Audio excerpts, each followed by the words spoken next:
Contoh tadi, orang makan bangkai boleh atau tidak? Tidak boleh. Tetapi kalau di tengah hutan, makanan tidak ada, nah itu ya, berarti dia boleh makan bangkai. Sebabnya dia boleh makan bangkai apa ya? Karena satu, nggak ada makanan. Karena nggak ada makanan. Dua, karena lapar. Itu namanya sebab. Boleh dia makan bangkai sebabnya karena tidak ada makanan sama sekali. Kemudian sebabnya kedua karena dia lapar. Nah, lalu di depannya dia ini ada biawak lah, ada ular lah, apa tuh? Boleh nggak dia makan binatang-binatang ini? Boleh. Tapi ada syaratnya. Syaratnya apa itu? Tidak boleh terlalu banyak.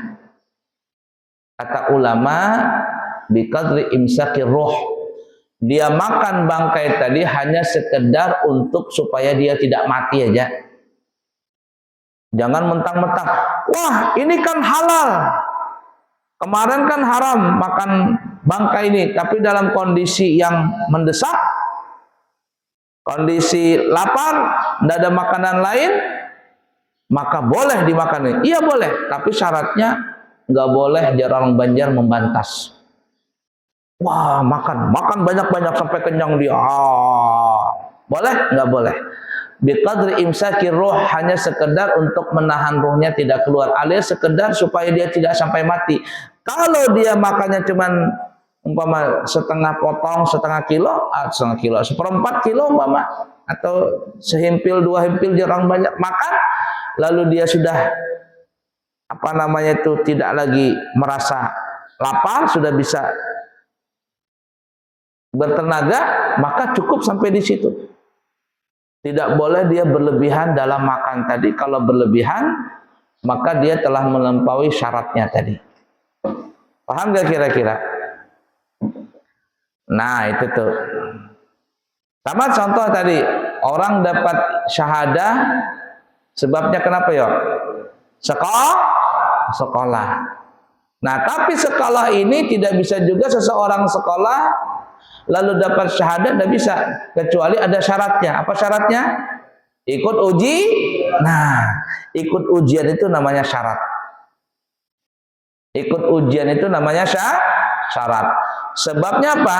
Supaya dapat ujian tadi, yaitu sekolah. Mudah nggak dipaham kira-kira ini?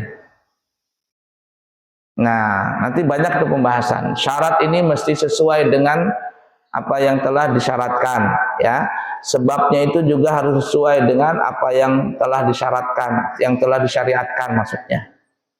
Nah, jadi sebab syarat itu juga harus sesuai dengan syariat. Nah, ada orang sekolah, dia mau dapat ijazah, dapat syahadah, dia sekolah. Sebabnya supaya dapat ijazah syahadah adalah dia sekolah. Tapi sekolahnya itu tidak ada izinnya, tidak resmi. Walaupun dia sekolah, kira-kira dapat nggak syahadah itu? Dapat nggak syahadah tadi? Nggak dapat. Kenapa? Sekolahnya tidak resmi. Paham nggak kira-kira? Oh dia juga sekolah, ikut ujian juga, tapi sekolahnya nggak resmi, maka itu juga tidak dapat syahadah. Itu yang kata Buya tadi, sebab dan syarat ini juga harus sesuai dengan syariat. Sebabnya ada, tapi tidak disyariatkan, tidak boleh. Syaratnya ada, tapi tidak sesuai dengan syariat, maka tidak sah juga. Tidak boleh juga, maka batal. Semua ibadah tadi batal. Nah, umpama nih, orang mau sholat, mesti berwudu, itu syaratnya itu. Sebabnya sholat kenapa? Sebabnya dia Islam, sebabnya sudah masuk waktu dan sebagainya. Nah, syarat untuk dia sholat apa itu nih? Wudu. Wudunya ini harus sesuai dengan syariat. Membasuh wajah, tangan, kepala, usap kepala, kaki. Kalau wudunya tidak sesuai dengan syariat, Kira-kira wudunya sah atau tidak? Kalau wudunya tidak sah berarti salatnya sah atau tidak? Itu yang dikatakan syarat pun juga harus sesuai dengan syariat. Begitu juga sebabnya juga harus sesuai dengan syariat. Kalau sebabnya tidak sesuai dengan syariat, maka tidak bisa. Baiklah ya, itu syarat tadi. Sedangkan secara syara, yang disebut syurut syarat tadi apa ya? Adalah sesuatu yang menetapkan tidak wujudnya masyrut, sesuatu yang disyarati dengan tidak wujudnya sesuatu tersebut. Namun dengan wujudnya sesuatu tersebut tidak pasti menetapkan wujud dan tidaknya masyrut. Ditinjau dari syarat itu sendiri tanpa memandang faktor lain. Nah, intinya seperti itu tuh. Ya. Yang tadi paling mudah tadi apa ya? Contohkan. Orang tidak boleh makan bangkai. Tapi dalam suatu keadaan lapar dan tidak ada makanan, dengan sebab adanya lapar, dengan sebabnya tidak adanya makanan, ya, maka boleh makan bangkai. Tapi kalau dalam keadaan tidak ada makanan, dalam keadaan betul-betul lapar, dia boleh makan bangkai. Syaratnya apa?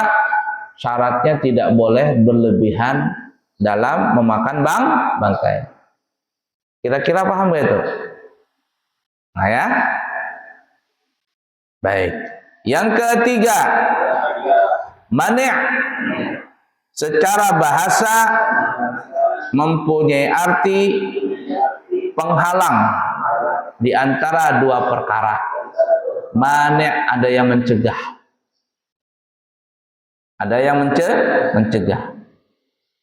Sedangkan secara syara adalah sesuatu yang menetapkan tidak wujudnya mamnu', perkara yang dicegah, namun di saat sesuatu itu wujud tidak dapat menetapkan wujud dan tidaknya mamnu' ditinjau dari mani' itu sendiri. Nah, bagaimana contohnya ya? Mamnu' itu dicegah atau dilarang. Mamnu'.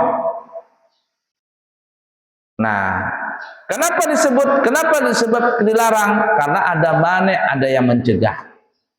Contoh umpama, orang boleh nggak sholat sunnah setelah sholat subuh? Boleh atau tidak? Boleh. Tidak boleh. Contoh dulu ya. Orang sholat hajat boleh nggak? Boleh nggak ya? Boleh. Tapi kalau habis sholat subuh, boleh nggak sholat hajat? Habis sholat subuh, boleh nggak sholat hajat? Tidak boleh. Mamnu' sholat hajat setelah sholat subuh. Kenapa? Karena matahari belum terbit. Ada 5 waktu yang haram untuk sholat sunnah. Setelah subuh, setelah asar, ketika matahari di pertengahan, ketika detik-detik matahari terbit, ketika detik-detik matahari terbenam. Ini 5 waktu yang diharamkan untuk sholat sunnah. Hukum asal nih, tapi tidak semua sholat sunnah yang diharamkan. Hukum asal saja kita bahas, karena kalau kita terangkan, panjang lagi nanti. Coba ulangin, ada 5 waktu yang diharamkan untuk sholat sunnah. Hukum asal. Pertama apa tadi? Setelah subuh. Yang kedua setelah asar. Ketiga ketika matahari di pertengahan. Keempat, detik-detik matahari terbit. Kelima, detik-detik matahari terbenam. Ya,